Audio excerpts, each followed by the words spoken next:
Assalamualaikum warahmatullahi wabarakatuh. Kami dari kelompok I akan mempresentasikan mengenai bab ekuitas, bab 15. Sebelumnya, izinkan kami memperkenalkan anggota kelompok kami terlebih dahulu, yaitu yang pertama, saya sendiri ada Atika Fauzan Nabila dengan NPM akhir 126. Yang kedua ada Teresa Laksmi Widya S dengan NPM akhir 288. Yang ketiga Reki Dwi Mahendra P dengan NPM akhir 336. Corporate capital atau modal perusahaan. Nah, di perusahaan ini terdapat karakteristik khusus.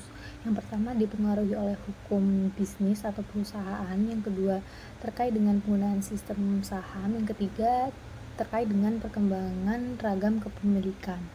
Sistem saham, apabila tidak ada pembatasan ketentuan, maka setiap saham ini memiliki hak-hak sebagai berikut. Yang pertama, membagi keuntungan dan kerugian secara proporsional. Yang kedua, mengelola manajemen perusahaan secara proporsional dan memiliki hak untuk menentukan dewan direksi. Yang ketiga, mendapatkan hak atas aset secara proporsional apabila terjadi likuidasi.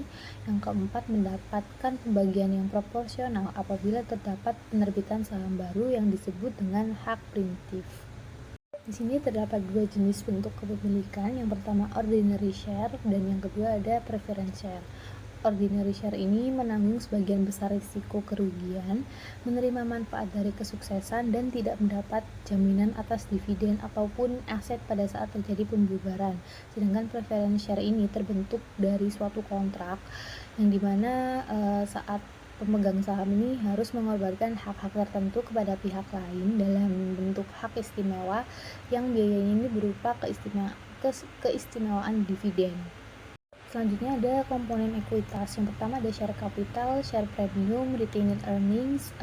Yang keempat accumulate other comprehensive income. Yang kelima treasury shares. Yang keenam non-controlling interest. Nah, terdapat juga penerbitan saham. Yang pertama ada nilai nominal saham atau par value share. Yang kedua saham tanpa nilai nominal atau no par share. Yang ketiga saham dengan sekuritas lain. Yang keempat saham diterbitkan melalui transaksi non tunai. Yang kelima biaya penerbitan saham. Ini ada par value share dan no par share. Nah, di par value share ini saham bernilai nominal rendah dapat membantu perusahaan untuk menghindari terjadinya liabilitas kontingensi. Sedangkan no par share ini saham yang diterbitkan untuk menghindari kewajiban kontingensi juga dan menghindari kebingungan dalam pencatatan antara penggunaan nilai nominal dengan nilai pasar. Bedanya par value share dan no par share yaitu par value share ini memiliki nilai nominal sedangkan no par share tidak memiliki nilai nominal namun biasanya menggunakan nilai pasar. Nah, akun-akun yang digunakannya itu ada saham preferen dan atau saham biasa atau ordinary share, dan ada juga premium saham atau share premium. Nah, di sini terdapat contoh soal, yaitu suatu perusahaan menerbitkan 5.000 lembar saham dengan nilai tercatat atau state value sebesar $10 per lembar dan dijual pada harga $20 per lembar secara tunai. Buatlah jurnal pencatatannya. Jurnalnya menjadi cash sebesar 100.000 didapat dari 5.000 dikali harga jualnya yaitu $20 pada share capital ordinary sebesar 50.000 didapat dari 5.000 dikali state value-nya yaitu $10. Share premium ordinary sebesar $50. Nah, $50.000 ini didapat dari $100.000 dikurangi $50.000. Selanjutnya terdapat saham diterbitkan dengan sekuritas lain. Nah, di sini terdapat dua metode yang berbeda, yaitu metode proporsional dan metode inkremental. Untuk bedanya akan kami jelaskan dengan contoh soal di slide selanjutnya. Di sini terdapat contoh dari soal metode proporsional terlebih dahulu. XYZ Corporation menerbitkan 400 lembar saham ordinary bernominal $15 dan 200 lembar saham preferen bernominal $40 secara langsung dengan harga $25.000. Harga pasar saham ordinary $30 per lembar dan harga pasar saham preferen $80 per lembar. Berikut Berikut adalah penyelesaiannya, yaitu di sini kan ordinary share-nya sebanyak 400 lembar dikalikan sama harga pasar sahamnya yaitu $30 menjadi 12.000. Sedangkan preference share-nya yaitu terdapat 200 lembar saham dikalikan sama harga pasarnya yaitu $80 menjadi 16.000. $12.000 ditambah $16.000 akan menghasilkan fair market value sebesar $28.000. Selanjutnya ada persentase. Nah, 43% ini didapat dari 12.000 dibagi 28.000 dikalikan 100. Sedangkan yang 57% ini didapat dari 16.000 dibagi 28.000 dikalikan 100. Selanjutnya yaitu mengalokasikan. Nah, di sini kan terdapat harganya $25.000. Nah, yang ordinary ini $25.000 dikalikan sama 43% menjadi 10.750. Sedangkan yang preference $25.000 dikalikan 57% menjadi 14.250. Cash sebesar 25.000 pada share capital ordinary sebesar 6.000 ini didapatkan dari 400 lembar dikali $15.000. Share premium ordinary sebesar 4.750. 4.750 ini didapat dari 10.750 yang sebelumnya dikurangkan sama 6.000. Share capital preference sebesar 8.000 didapat dari 200 lembar dikali $40. Share premium preference sebesar 6.250 ini didapat dari 14.250 yang sebelumnya dikurangkan dengan 8.000. Selanjutnya yaitu dengan metode incremental. Sini terdapat contoh soal yaitu XYZ Corporation menerbitkan 400 lembar saham ordinary bernominal $15 dan 200 lembar saham preferen bernominal $40 secara langsung dengan harga $25.000. Harga pasar saham ordinary $30 per lembar. Nah, di sini bedanya harga pasar saham preferen tidak diketahui, hingga penyelesaiannya sebagai berikut, yaitu ordinary share-nya 400 lembar dikalikan $30 menjadi 12.000. Sedangkan preference share-nya karena tidak diketahui harga pasarnya maka dikalikan 0 dan hasilnya tidak menjadi 0 juga, sehingga fair market value-nya yaitu 12.000. Untuk alokasinya karena harganya $25.000 maka di sini yang untuk preference $25.000-nya ini dikurangi dengan ordinary-nya yaitu 12.000 menjadi 13.000. Untuk penjurnalannya yaitu cash sebesar 25.000, share capital ordinary sebesar 6.000 didapat dari 400 dikali $15, share premium ordinary sebesar 6.000 di sini didapat dari 12.000 sebelumnya dikurangi 6.000.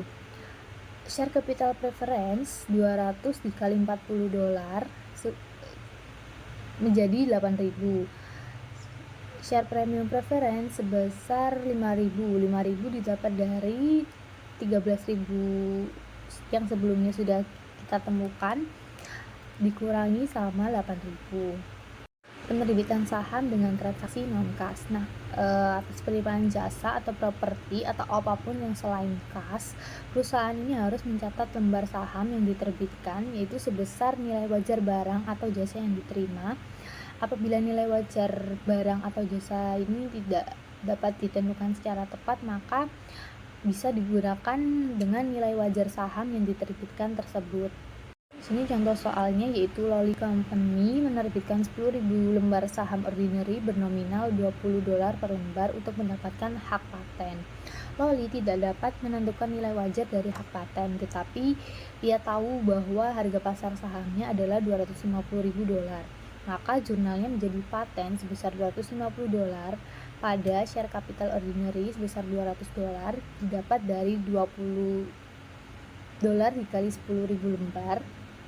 Share premium ordinary sebesar 50.000 dari 250 dikurangi 200.000. Biaya penerbitan saham. Nah, biaya penerbitan saham ini terjadi pada saat menjual saham, yaitu seperti biaya penjaminan emisi efek, jasa akuntansi dan hukum, biaya pencetakan, dan pajak. Nah, biaya-biaya ini tuh harus dikurangkan dengan hasil yang diterima dari penjualan saham. Saham preference. Nah, saham preference ini memiliki keistimewaan dalam pembagian dividen. Yang kedua, keistimewaan dalam pembagian aset saat terjadi likuidasi. Yang ketiga, dapat dikonversi menjadi ordinary share. Yang keempat, dapat diserahkan kembali kapan saja sesuai dengan opsi yang diberikan oleh korporasi atau perusahaan. Yang kelima, tidak memiliki hak suara. Perusahaan membeli saham beredar karena beberapa alasan. Yang pertama, menyediakan distribusi kelebihan uang tunai yang hemat pajak kepada pemegang saham. Yang kedua, untuk meningkatkan laba bersaham dan laba atas ekuitas. Yang ketiga, untuk menyediakan saham bagi kontrak kompensasi karyawan atau untuk memenuhi kebutuhan merger yang potensial. Yang keempat, untuk menggagalkan upaya pengambil alihan atau mengurangi jumlah pemegang saham. Yang kelima, menciptakan pasar umum. Perusahaan menggunakan dua metode umum untuk menangani saham tracer dalam laporan keuangan, yaitu metode biaya dan metode nilai nominal. Metode biaya menyebabkan perdebitan akun saham tracer. Untuk biaya perolehan kembali dan pelaporan akun ini sebagai pengurangan ekuitas pada laporan posisi keuangan.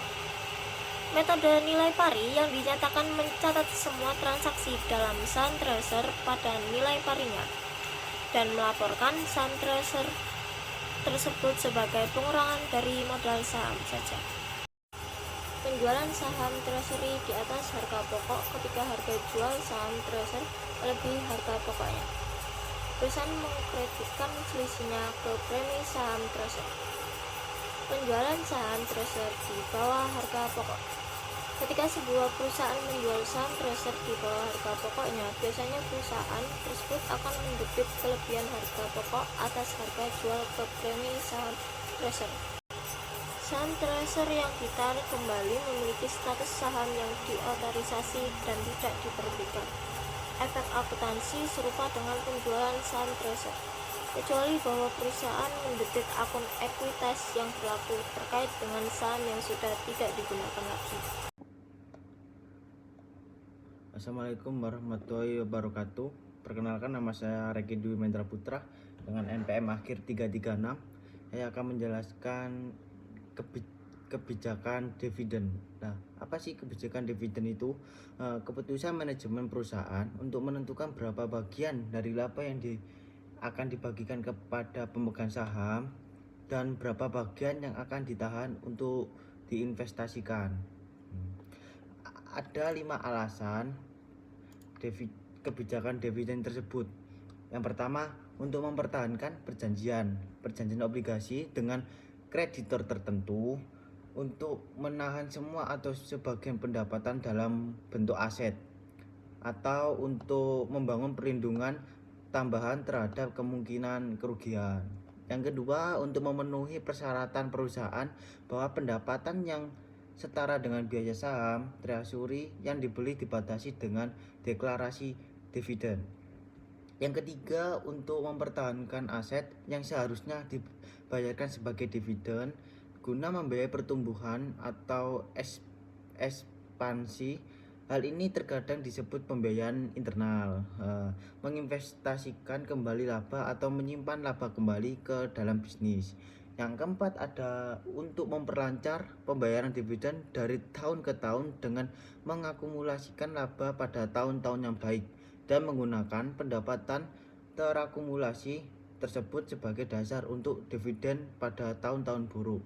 Yang kelima, ada membangun bantalan atau penyangga terhadap kemungkinan kerugian atau kesalahan dalam perhitungan laba. Terima kasih. Selanjutnya ada jenis-jenis dividen. Yang ada itu, perusahaan pada umumnya mendasarkan pembagian dividen pada laba yang terakumulasi, yaitu laba ditahan, atau pada beberapa pos ekuitas lainnya seperti premi saham. Dividen ini memiliki jenis-jenis, ada 4. Yang pertama, dividen tunai, dividen properti, likuidasi dividen, membagikan dividen. Yang pertama, dividen tunai. Dividen tunai adalah pembayaran yang dilakukan oleh perusahaan kepada pemegang sahamnya yang dalam bentuk uang tunai. Ini merupakan salah satu cara bagi perusahaan untuk membagikan laba atau keuntungan kepada pemegang saham. Dividen tunai yang diumumkan merupakan kewajiban karena pembayaran umumnya harus segera dilakukan, maka biasanya merupakan kewajiban lancar. Dividen properti. Dividen properti ini merupakan barang dagangan atau investasi dalam bentuk apapun yang ditetapkan oleh Dewan Direksi. Gold Bullion Development Corporation memiliki praktik lama membayar dividen dalam bentuk emas, bukan uang tunai. Karena kesulitan yang jelas dalam pembagian unit dan pengiriman kepada pemegang saham, dividen properti biasanya dalam bentuk sekuritas perusahaan lain yang dipegang oleh perusahaan yang mendistribusikan sebagai investasi. Ketika mendeklarasikan dividen properti, perusahaan harus mengukur ulang properti yang akan didistribusikan pada nilai wajar dengan mengakui setiap keuntungan atau kerugian sebagai selisih antara nilai wajar properti dan nilai tercatat pada tanggal deklarasi. Ini contohnya ada stand mengalihkan sejumlah investasi dalam sekuritas dengan nilai tercatat HK $1.250.000 kepada pemegang saham dengan mendeklarasikan dividen properti pada tanggal 28 Desember 2021 yang akan didistribusikan pada tanggal 30 Januari 2022 kepada pemegang saham yang tercatat pada tanggal 15 Januari 2022. Jika tanggal deklarasikan sekuritas memiliki nilai wajar 2 juta, entry apa yang buat stand pada tanggal deklarasi dan distribusi tersebut. Ada pada tanggal deklarasi 28 Desember 2021, investasi kuitas itu dengan harga 750. Kok bisa dapat 750? Bisa dikurangkan yang yang 2 juta, nilai wajar yang 2 juta ini dikurangi dengan nilai yang tercatat 1.250.000. Jadi jadinya 750.000. Dan keuntungan atau kerugian pemilikan yang belum direalisasikan pendapatan itu sebesar 750. Apa yang ditahan dividen yang properti dinyatakan itu 2 juta. Dividen properti yang harus dibayar juga 2 juta. Pada tanggal distribusi 30 Januari 2022 itu dividen properti yang harus dibayar 2 juta pada investasi kuitas 2 juta. Likuidasi dividen. Perusahaan menggunakan jumlah yang dibayarkan oleh pemegang saham sebagai dasar pembagian dividen. Tanpa mengungkapkan fakta yang tepat, pemegang saham dapat secara keliru percaya bahwa perusahaan telah beroperasi untuk memperoleh laba. Untuk menghindari jenis penipuan ini, baik yang disengaja maupun tidak sengaja, pernyataan yang jelas tentang sumber setiap dividen harus disertakan dalam cek dividen. Dengan kata lain, dividen yang tidak didasarkan pada laba mengurangi jumlah yang dibayarkan oleh pemegang saham atau sejauh itu merupakan dividen likuidasi. Contohnya ada MC Hasney minus menerbitkan dividen kepada pemegang saham biasa sebesar 1.200.000. Pengumuman dividen tunai tersebut mencatat bahwa pemegang saham harus menganggap 900 sebagai pendapat dan sisanya sebagai pengembalian modal. Apa aja entry untuk MC Haynes pada tanggal deklarasi dan tanggal distribusinya. Yang pertama, pada tanggal deklarasi itu laba ditahan sebesar 900, saham premium biasa sebesar 300. Karena 900 itu supaya premium biasa menjadi 100.200 pada dividen yang harus dibayar sebesar 1.200.000. Pada tanggal pembayaran, dividen yang harus dibayar itu sejumlah 1.200.000 pada uang tunai 1.200.000 rupiah.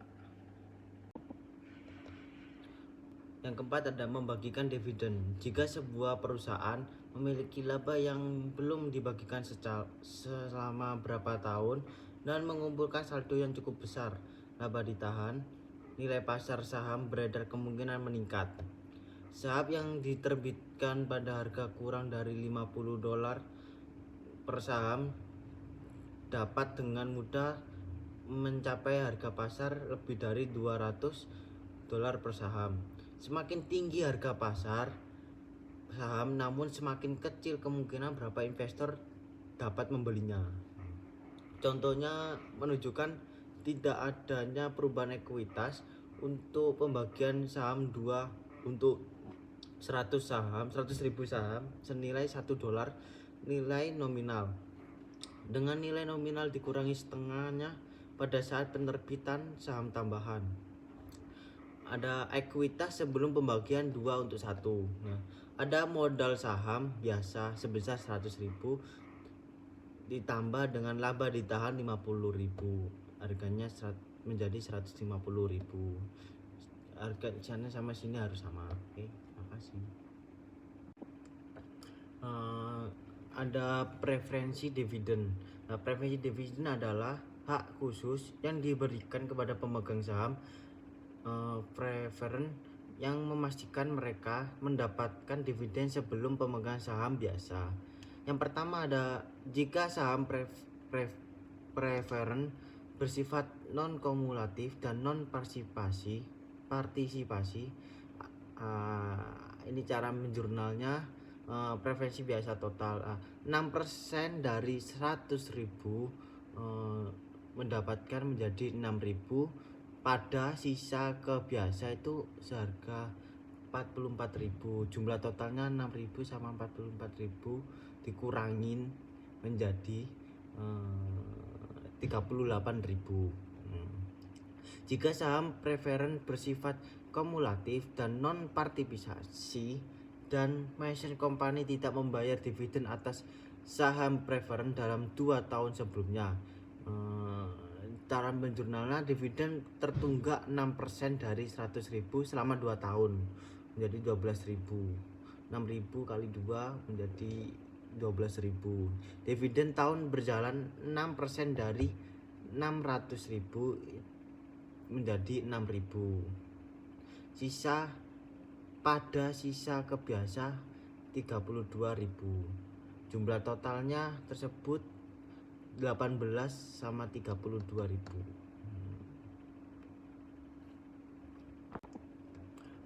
Ada preferensi dividen yang ketiga itu jika saham preferen bersifat non kumulatif dan bersifat partisipasi penuh. Ada di bagian dividen pada tahun 6% itu ada 6.000 biasa dengan total 24.000.